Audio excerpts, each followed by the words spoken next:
नमस्कार, news for nation देख रहे हैं आप। आपके साथ मैं हूं रचा शर्मा। बिहार में चुनाव को लेकर अब सभी पार्टियों ने पूरी प्लानिंग कर ली है। चुनावी बिसात भी बिछ गई है और बस अब मुद्दे को भुनाने की कोशिश जारी है। लेकिन इसी बीच अब चुनाव आयोग भी इसको लेकर पूरी तरीके से तैयार है। इसके पहले भी सर्वदलीय बैठक की गई थी और लगातार बैठकें की जा रही हैं। ये कोशिश की जा रही है कि वो पूरी प्लानिंग हो जाए, रूपरेखा तैयार हो जाए, ताकि ये स्पष्ट हो जाए कि आगे आने वाला जो चुनाव है वो किस तरह से होगा। क्योंकि कोरोना संकट है, ऐसे में सब कुछ देखना है। हेल्थ डिपार्टमेंट के साथ चुनाव आयोग की मीटिंग भी हुई है और ये सब चीज़ों पर प्लानिंग की जा रही है, स्ट्रेटजी बनाई जा रही है, क्योंकि खाका जो है वो तैयार किया जा रहा है।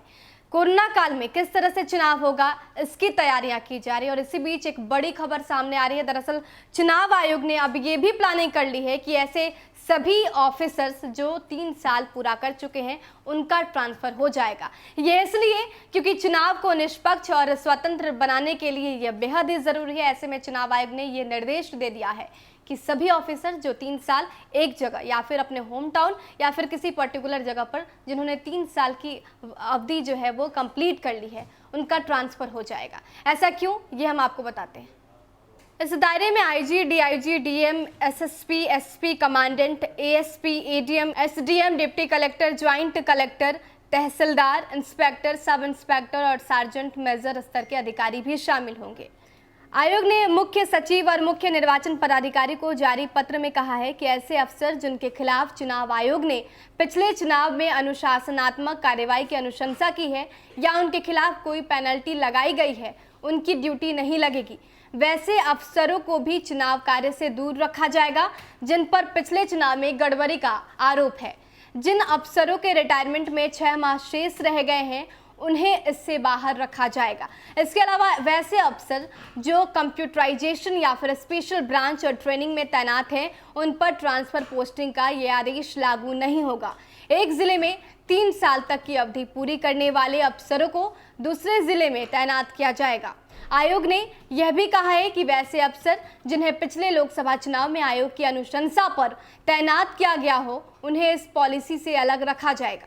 आपको बता दें कि विधानसभा चुनाव के मद्देनजर चुनाव आयोग तैयारियों को लेकर अफसरों को ट्रेनिंग भी दे रहा है।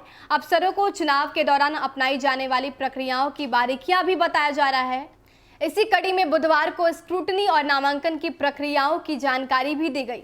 अफसरों को बताया गया कि नामांकन पत्र में किन बातों पर ध्यान देना है।